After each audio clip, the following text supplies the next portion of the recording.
Also to introduce myself, I'm Tiha. I'm a education researcher and also the regional research director at International Rescue Committee, and I'm supervising our team in Bangladesh uh, to conduct our research work and the Education Research in Conflict and Crisis, which is a consortium uh, covering a number of countries. Proma will provide more details on that too.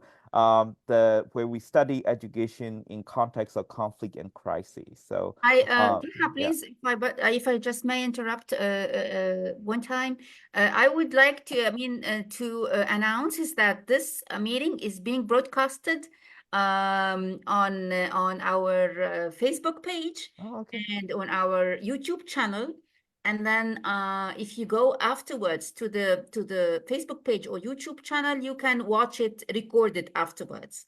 So, and I would like to thank my colleague Yasmina Osama, who's the project officer in the Samena region, for taking this responsibility. Thank you. Please go ahead. Oh yeah. Oh yeah. Thank you. Yeah. So I will just I will just let our colleague Roma present. I I don't know where noise is coming from. Let me. Yeah. Okay. Seems so. I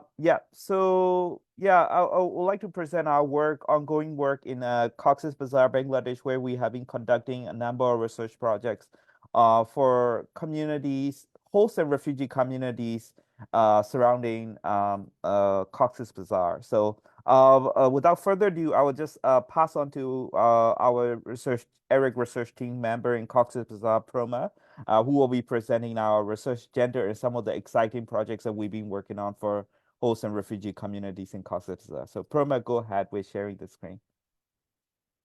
Thank you, Piha. Can everyone see my screen?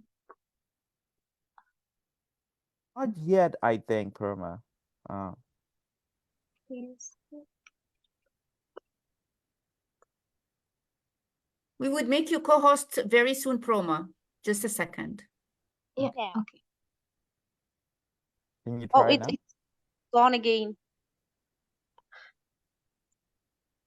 Oh, it was not her screen, sorry.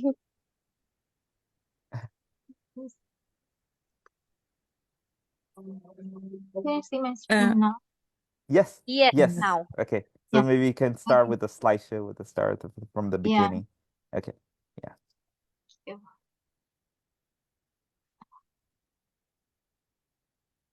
So let me type there. Thank you everyone for the opportunity, and hello everyone. I'm Proma Shaha. I'm the research specialist in IRC. I'm working in the Education Research in Conflict and Protected Crisis project. So today I'm going to present the ERIC research agenda for Cox's Bazar, Bangladesh on behalf of the ERIC Bangladesh team members. So first of all, let's talk about what is ERIC. ERIC is a multi-year, multi-country research consortium funded by FCDO. It will expand and strengthen the evidence base for crisis-affected contexts, building a global hub for research. And it aims to forge the frontier of rigorous research about what works to improve the educational outcomes for children. And ERIC is already implementing multiple research projects in 7 countries, including Bangladesh, Cox's Bazar. So now I'm going to talk about the ERIC conceptual framework that is basically developed to identify and explain the education systems and processes that affect children's outcomes in conflict and protected crisis settings. So it includes the pre-existing conditions at 2 levels. At policy systems level, we want to identify the enablers and constraints which affect the education outcomes. At local system levels, we try to identify the risk and protective factors that affect the education access, quality, and continuity. So ERIC defines the drivers of learning and development as 4 terminologies, including access, quality, continuity, and coherence of education. So in terms of outcomes, at policy system level, ERIC considers the outcomes for the coherence of education, which include the alignment, accountability, adaptability of the education system operation. And at local system level, it focuses on the achievement and equity of child outcome, including literacy and numeracy. So as I have mentioned before, ERIC is currently working in 7 focal countries, including Syria, Lebanon, Jordan, and Nigeria, South Sudan, Myanmar, and Cox's Bazar, Bangladesh. So let's talk about the current crisis in Cox's Bazar. So Rohingya people, a predominantly Muslim community in Rakhine state of Myanmar, and face discrimination and persecution starting from 1982, when the Myanmar government denied them citizenship via legislation. So since 2017, around 1 million Rohingya have fled Myanmar and settled in 34 crowded refugee camps in Cox's Bazar. The government of Bangladesh has not provided Rohingya with a legal status, so they are not able to access the education system, judicial system, legal work opportunities, or public services. So what is the scenario of education in Cox's Bazar? So the Cox's Bazar, where more than 9 lakh Rohingya refugees are residing, the national education system and the refugee education system are not connected at all, and they function separately, which leads to the major concerns for Rohingya education, because majority of Rohingya children are attending non-formal learning opportunities provided by different humanitarian organizations, which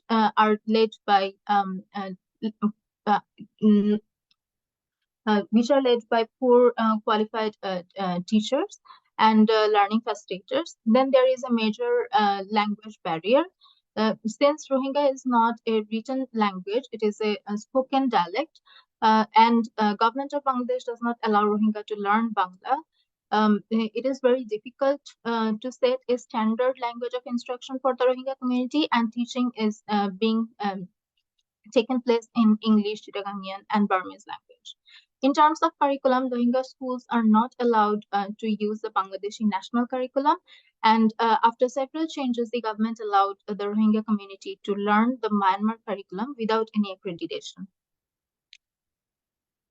So ERIC has been working from the very beginning in the context of Rohingya education, as well as host community education. And since September 2022 to January 2023, ERIC has been conducted a country research process, which include the stakeholder mapping, evidence review, key informant interviews, data system mapping, and country advisory committee meetings and workshops. And I will go into the details later on.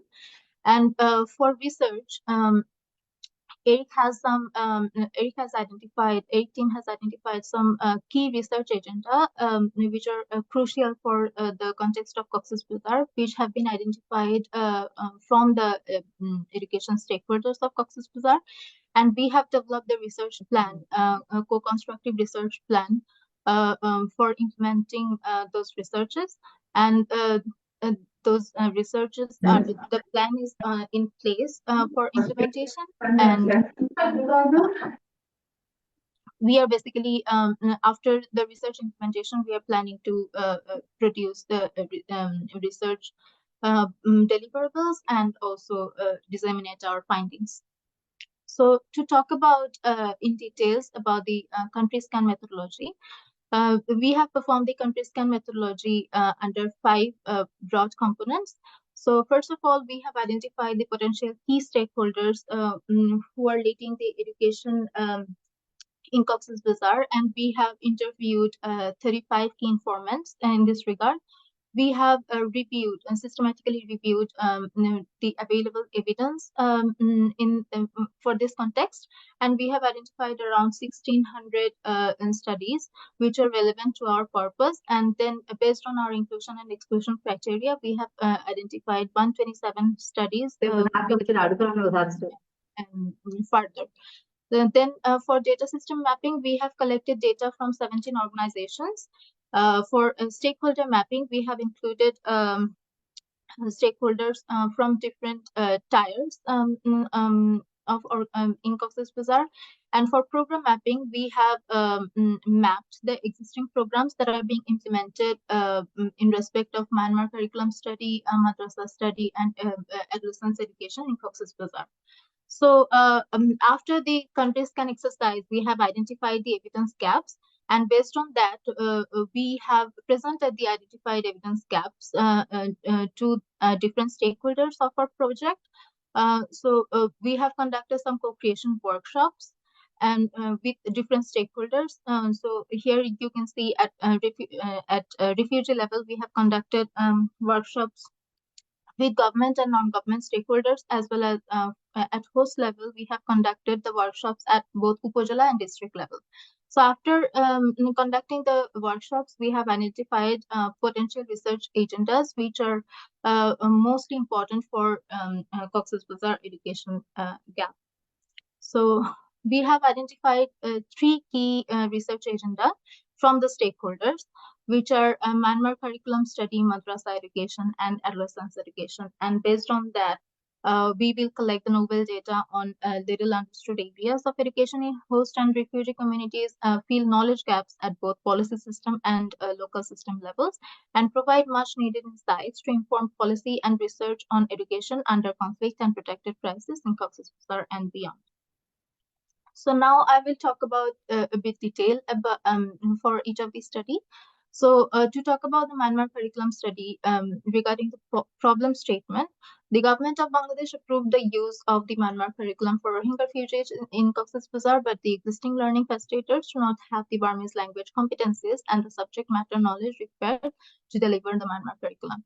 Therefore, we have categorized the research under 4 types of research. So for formative research, we will identify the needs, challenges, and opportunities of implementing the new MC. Under design research, we will evaluate the feasibility, cost efficiency, and scalability of solution to improve the Burmese language instruction and subject matter knowledge. Under implementation research, we will assess the implementation quality of the MC. And under effectiveness research, we will evaluate the impact and cost effectiveness of the interventions. So to talk about the first study timeline, we have developed the tools. We have the IRB approval in place. We have collected the secondary data, and we have hired the data collection team. And currently, we are planning to conduct the training, and we will start the primary data collection from this month.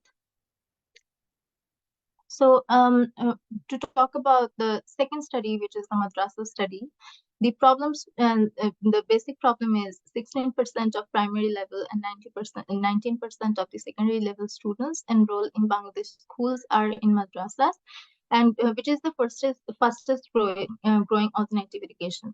Yet we know very little about this type of education in Bangladesh, and why madrasa graduates remain underemployed has never been explored in this context.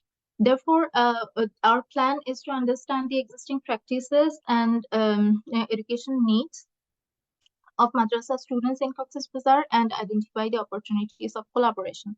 As well as we want to design strategies to increase collaboration and introduction.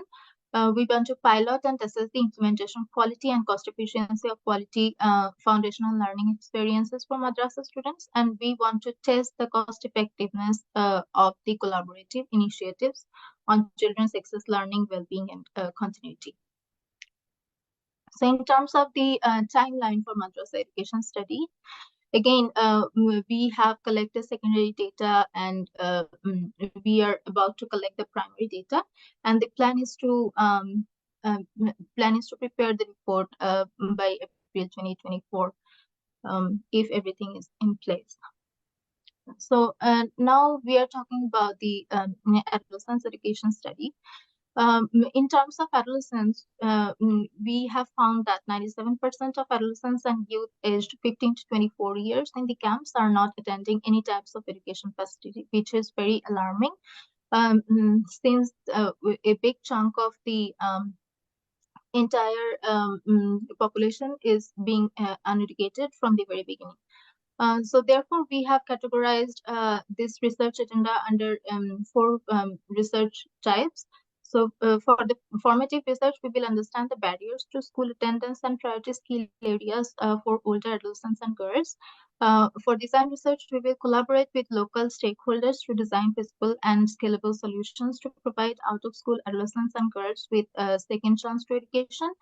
For implementation research, we will assess the implementation quality and cost efficiency of new interventions to improve foundational vocational skills and well-being for older adolescents and girls. And for the effectiveness, we will assess the impact on cost effectiveness of education interventions. So again, in terms of timeline, we have collected the secondary data. We are about to collect the primary data, and we will start the training in January. So we will prepare a report by May 2024. So these are some publications of our report. So you can check it out with the given link. So these are some details of the team members, which include Tiha as well, the RRD, which is supervising the project. And so Zamara requested us to insert some information about the research about the recent campfire incident that has been happened in Bazar. So we have tried to include some information about IRC's response to the most recent campfire incident. And now I'm going to talk briefly about that. So as you may be aware that a catastrophic fire was erupted in Kutupalong refugee camp in Cox's Bazar on January 7, 2024. It damaged approximately 120 facilities such as learning spaces, mosques, and healthcare centers, as well as the destruction of more than 1,000 shelters, keeping 5,000 displaced Rohingya refugees, including 3,500 children. So in terms of IRC's response, IRC provided immediate health care to the affected population through a mobile medical team and a makeshift custody in the camp. IRC resumed static health service delivery, including primary health care, reproductive health care, mental health, and psychosocial support. IRC supported the reconstruction of one of the health facilities that was destroyed during the fire. And the most important role that has been played by IRC so far is a qualitative data analysis and a rapid needs assessment to comprehend the broad impact of the fire incident and evaluate the ability of the affected population to meet the immediate and essential needs of women, adolescents, girls, and children, and youth and elderly. IRC is coordinating with other humanitarian agencies and government of Bangladesh to assess the damage and the needs of the affected population. It is providing cash assistance to the most vulnerable households. It is also advocating for the protection and dignity of the Rohingya refugees who face multiple challenges. So IRC is, so our respected colleagues are making efforts to publish their work. So they're actually working on the rapid need assessment report, and soon it will be published and publicly accessible. So that's all for today's presentation. Here is some detailed information. If you are interested, I can go through that. So there are some information regarding the target population and process and the instruments of each of the study that I have talked about. And that's all for my presentation. Thank you, everyone. Please raise any question if you have. Thank you very much, Proma, for a very, comprehensive and inspiring presentation about, a lot of work. You're doing a lot of work with the refugees in Bangladesh, and this is really amazing.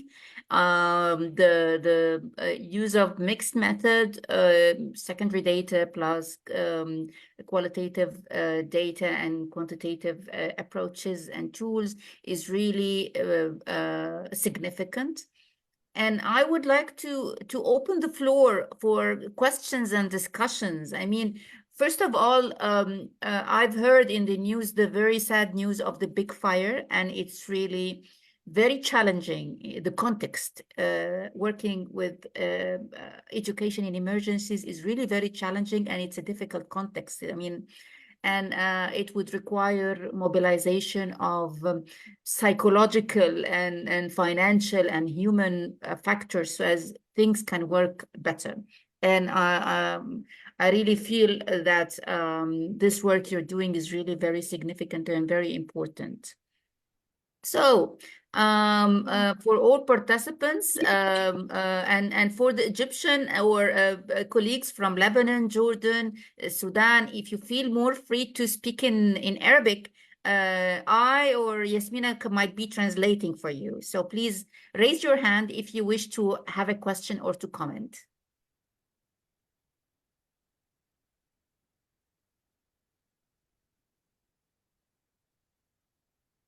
I agree with you, Nisaf. It's really a great presentation. So any questions so far to the team, to the research team? I will also like to add that, like, any comment or any feedback will be really, really appreciated. But at the same time, I will also love to hear, like, if we can see like parallels of, the studies that conducted that you're aware of in like other country contexts in the SAMENA country. We would love to hear that as well. Thank you very much. Yeah. Yeah, exactly. If like any other context, like maybe Habib from Sudan, would you like to speak, Habib? I will be translating for you.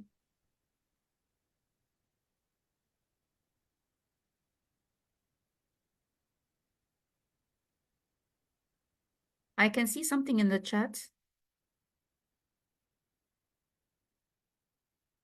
If like any other context, like maybe, is there any,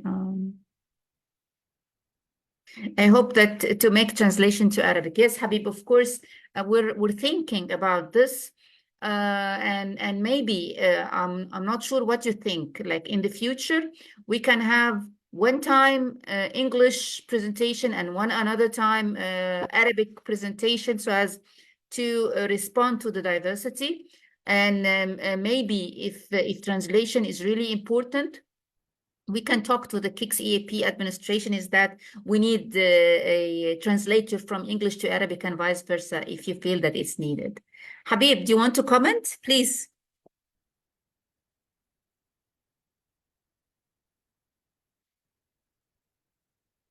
All right. Sumera, you've raised your hand. Please go ahead, Sumera.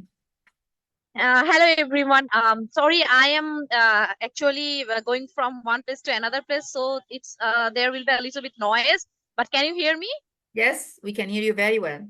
Yes. Okay. So I just want to add as a little bit of background of this Rohingya refugee.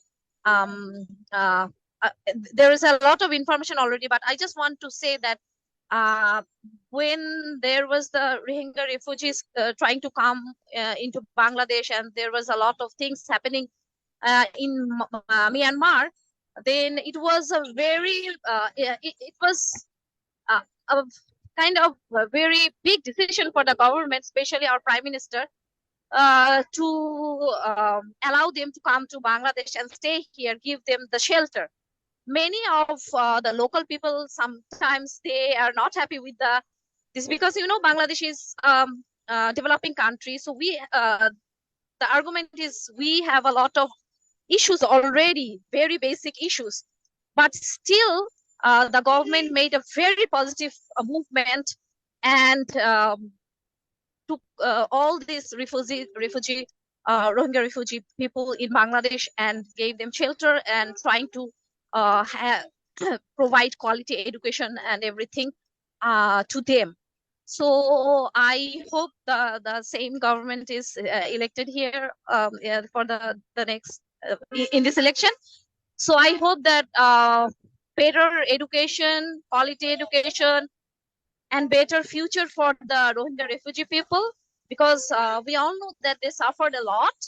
And so I just wanted to add that this was for geopolitically, it's a very political decision, and it was really a courageous decision of the government. So I must applaud that. Thank you. Yeah, thank you for sharing those comments, Samara. And yeah, thanks for the opportunity to emphasize that, Bangladesh government is already working in a very challenging context, right? Especially the the entrance of refugee communities after 2007 in terms of the skill of like seeking refuge in Bangladesh, it is immense, and it put a lot of pressure on the host communities and also on the local and national government. So I think our objective is to, given all these constraints that government has faced, and also the all the efforts the government has put positive efforts the government has put into place. What are some of the areas that we can like further improve, not only for the education provision in Rohingya communities, but also for the surrounding host community, so that both host and refugee communities can benefit from future education interventions in Cox's Bazar. So, but thank you very much for mentioning that. Yeah, Samira. Thank you for the great presentation, and thank you for presenting today. Thank you. Thank you.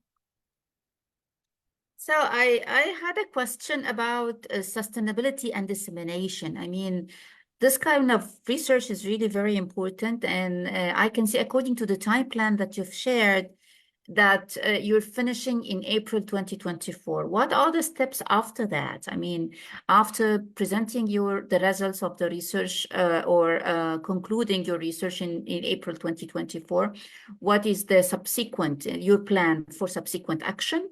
And how do you intend to disseminate the results of your research on a wider scope?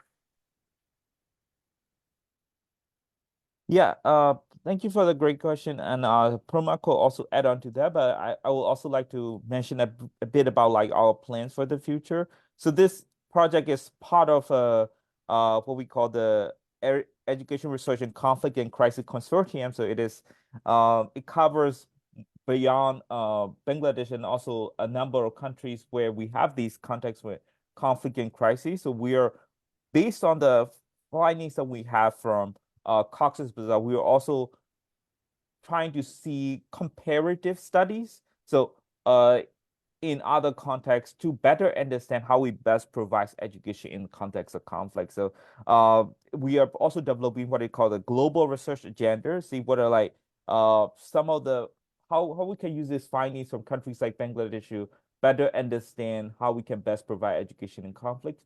And also the 3 studies that we have currently are what we consider formative studies, so better understand the current situation in education delivery. So the next step is also going to be thinking about possible interventions. What are like the best, like the most effective intervention given our findings from the formative studies. We are planning to share our work through these education research communities like KIX, and also academic conferences, and also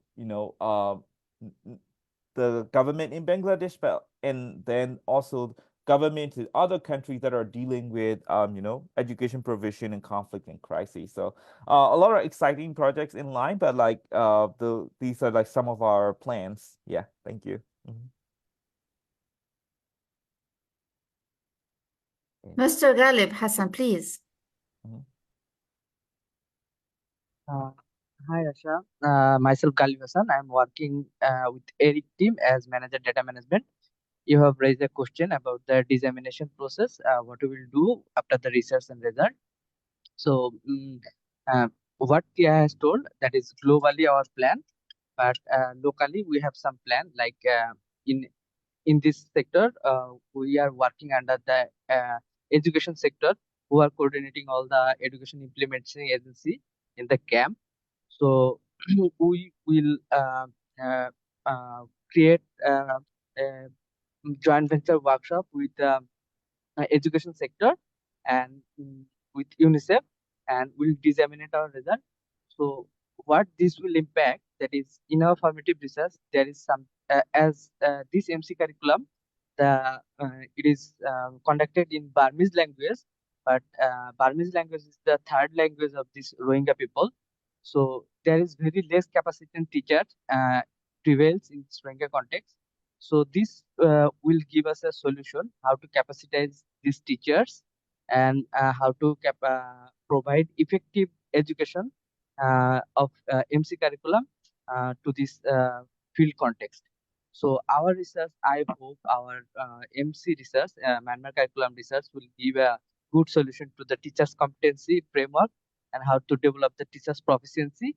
And this is the number one. And secondly, there is lots of religion education in our context. That's lots of student prefer madrasa education, better than the general education. So our one of the agenda is to collaborate between the madrasa education and general education.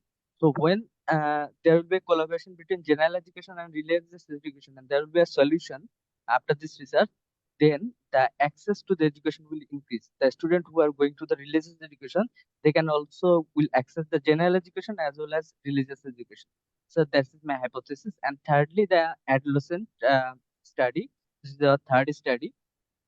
We took an hypothesis that there is a lot of OSS out of school children, and we are taking education so that we can give a good livelihood system. But the Rohingya people and other host community people do not have the livelihood opportunity. So how they will use their education in the livelihood opportunity, that will create a solution by our third study. So that is also effective solution we will find from our third study. So these will be disseminated to the education sector as well as the host community administration system. So if they take initiative according to the research solution, so that will be more effective to increase the overall situation and the livelihood in the camp as well as in the host community. So that's my thank you. Thank you very much. I can see a hand from Nisaf Salimi, but there's also another question in the chat from Sudan, from our colleague Habib Adam. What are the challenges facing you in your project? I mean, it's a very complex kind of project, and he's asking about the challenges. And I would like also to hear from Nisaf. Please, Nisaf. Thank you, Rasha. Hello, everyone. Just let me introduce myself. I'm from Tunisia, North Africa. I'm manager of Educational Game Hub and executive trainer facilitator in sustainability and green building. I would like to highlight this great research. Nisaf, sorry for interruption, but are you aware that Tunisia now is a KIX country? I mean, and a member country? No, I didn't know. This is my first time attending this Knowledge Cafe, and this is an opportunity. Next cafe is going to be a Tunisian. Oh, nice. Nice to hear that. All right. So we can coordinate together. If you can just write down your email address or something, you introduce yourself in the chat so that I can communicate with you afterwards. Thank you. Yes, Please go ahead. That would be really nice. Okay. Yeah, I said I'm executive trainer, facilitator in sustainability and green building. I want to highlight this great research, and I want to ask about your actions in 2024 after conducting these results in terms of training and workshop, especially when you say that there is a mixed method between between formative and design and implementation. So how was it going to conduct your next steps or actions in this year in terms of training and workshop? And my question also highlighting is this only for Bangladesh, or it is worldwide, or I mean in a global scale? Thank you. Roma, do you want to answer that? Yeah, thank you for your question. So to answer your first question, the plan for 2024 after conducting the formative research will be, so we are planning to disseminate our research findings from the formative research at the global scale as well as at the local scale. So we will disseminate our findings with the local level education stakeholders. So including government officials who can assist us for the further steps. And in terms of ERIC team, we are planning to, after conducting the formative research, we are planning to design our research plan. For the design research, we will basically, as Diha mentioned, that we are going to design some interventions based on our findings of the formative research studies. We will see what works best in the context in terms of design strategies and further for implementation interventions, which are the most cost-effective and efficient solutions in this crisis setting. So that would be our plan for 2024, mostly to focus on the design strategies, collaborating our stakeholders, both from the local level, as well as we want to include the global level stakeholders if possible as well. The second question in terms of ERIC consortium, so it is a consortium, and ERIC is, as I mentioned in my presentation, ERIC is conducting the research work simultaneously in 7 countries, including Nigeria, Jordan, South Sudan, Myanmar, Bangladesh, and Lebanon. So yeah, the same the same exercises are ongoing in many countries. So a few countries have started the process a bit later than the other countries, but yes, we are planning to conduct each of the processes, including the country scan process, and as well as the research agenda development and research implementation in all the 7 countries. And finally, we have a plan to compare, for example, the findings for in terms of the aspects which are similarly co-align with each other. For example, in terms of teacher quality and in terms of students' literacy and numeracy. So our global team has a plan to compare the findings in terms of the aspects which are comparable across the consortium consortium countries. So thank you.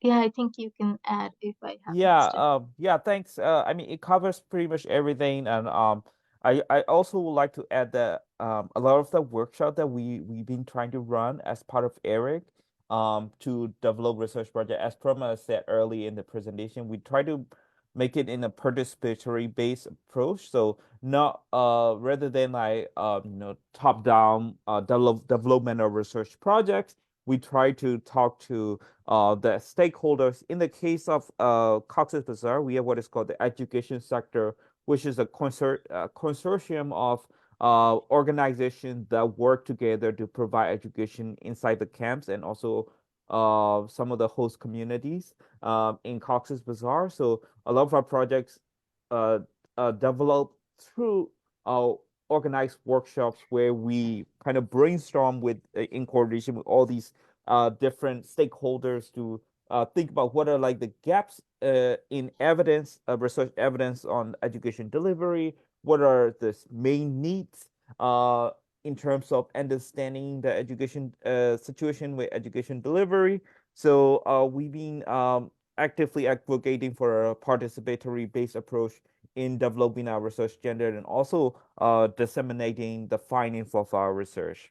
I would also like to add regarding the some of the challenges that we've been facing. If it's of course the ongoing security situation inside the camps. Security situation can be quite volatile. With some of the gang attacks or when we're talking about safety issue in terms of like fire. So it is a very unpredictable context. So that's been like really important in how we develop our security protocol. So IRC has developed like a series of protocol where we ensure safety of our researchers and also personnel involved in facilitating our research activity. So it is a very difficult context, but it also makes us more resilient to develop ways to be flexible about the ongoing security and also safety situation inside the camps. Yeah.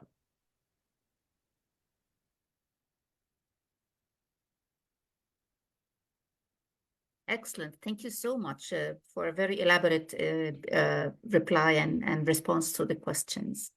Any further questions?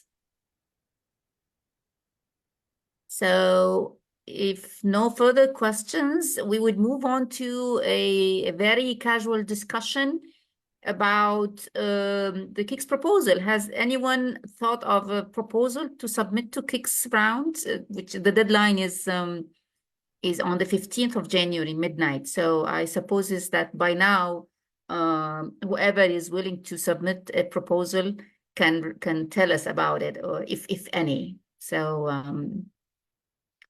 any ideas, any attempts? Hi, can I? Yes, absolutely. Please Yeah, go ahead. thank you very much. Actually, we are applying this year. It's about the professional development and teacher well-being.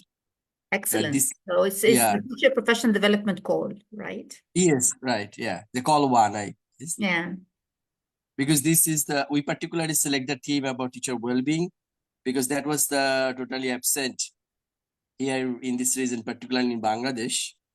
We have been talking about student well-being last 3-4 years, but we never look at the teacher also need their mental health and professional development together should be embedded. So at this moment of curriculum reformation, teachers are lots in pressure, both from their service side, also from because Bangladesh is centralized education system, also from their bosses. So in between this, we select this particular topic. I hope looking forward to this. Thank you very much.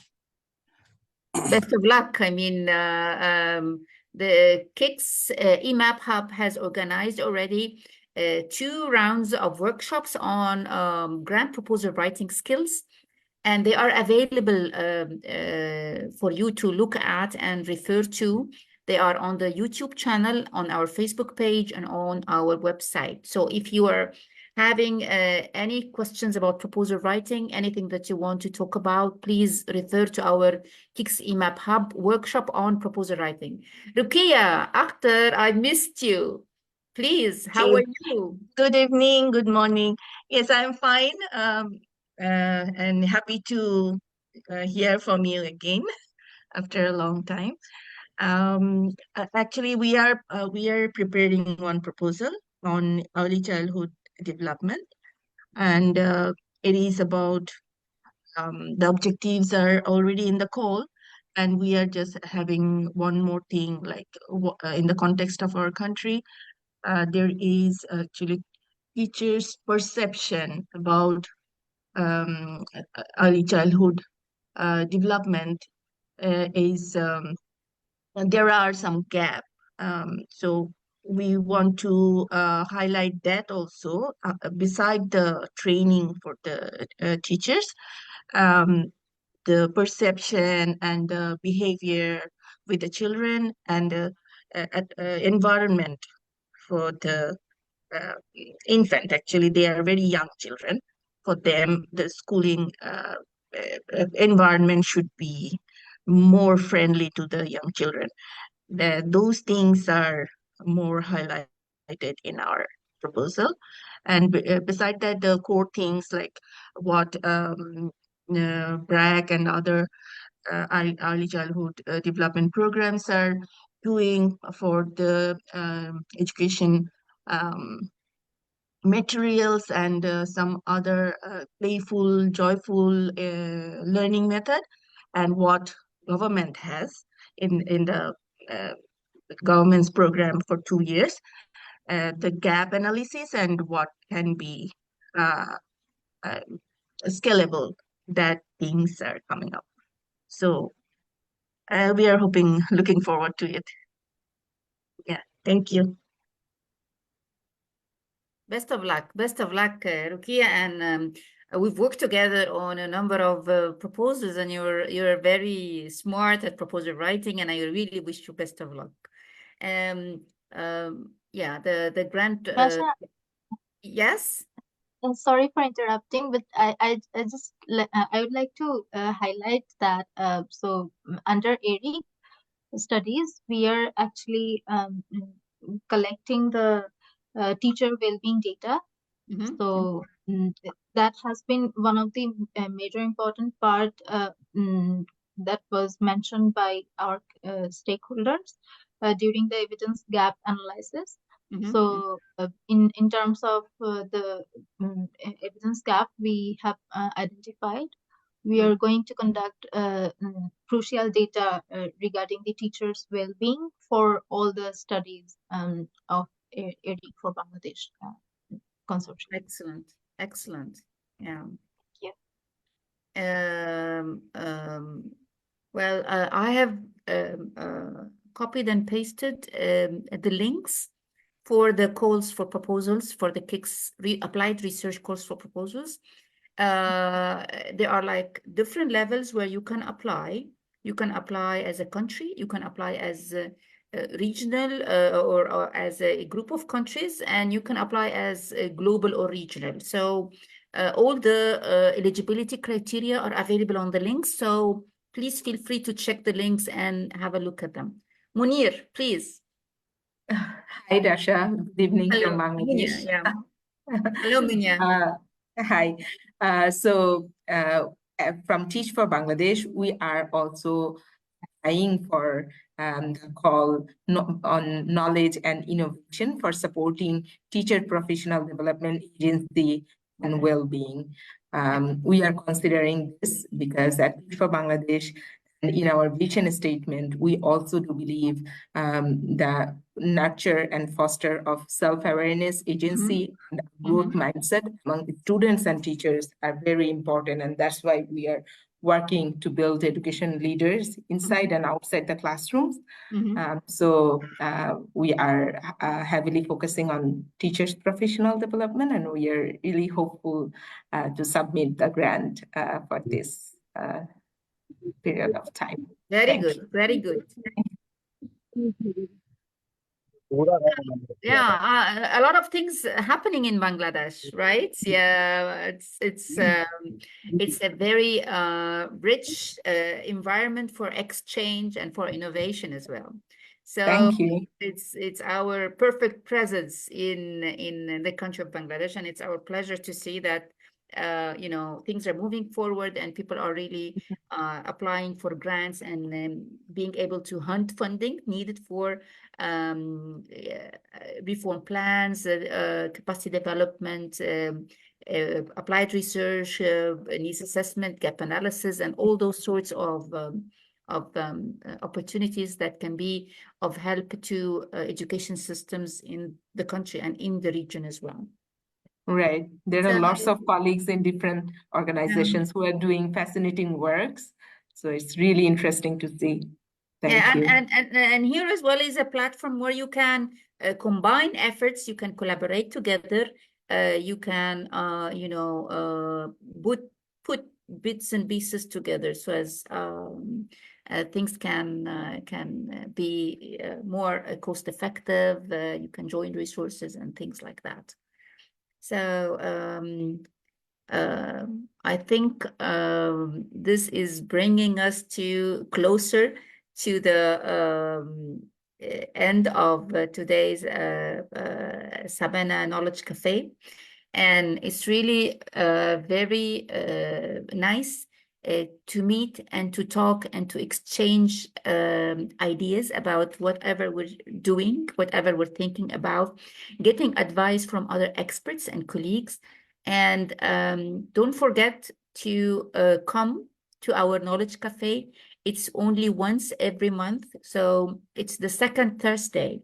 So if you can put on your calendar reoccurring reminder about every second Thursday of the month.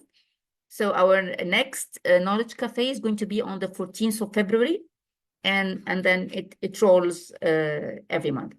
We will try next time to make it an Arabic speaking. So Sudan, Yemen, and Tunisia and Egypt, 4 countries, can present on the Knowledge Cafe in Arabic language, and we would try to secure translation to English as well.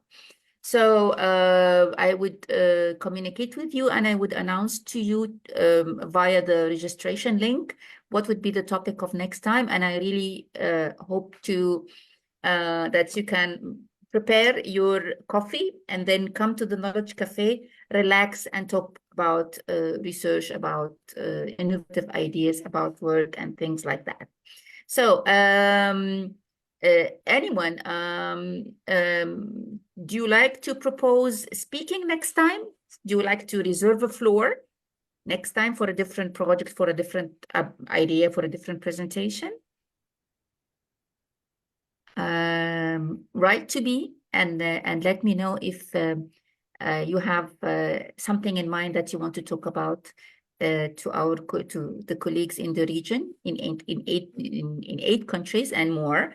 Today we had Jordan, we had Lebanon, we had Egypt, we had other countries who are not even member countries, but they can participate, they can attend our functions and our activities as well. So thank you very much for coming today.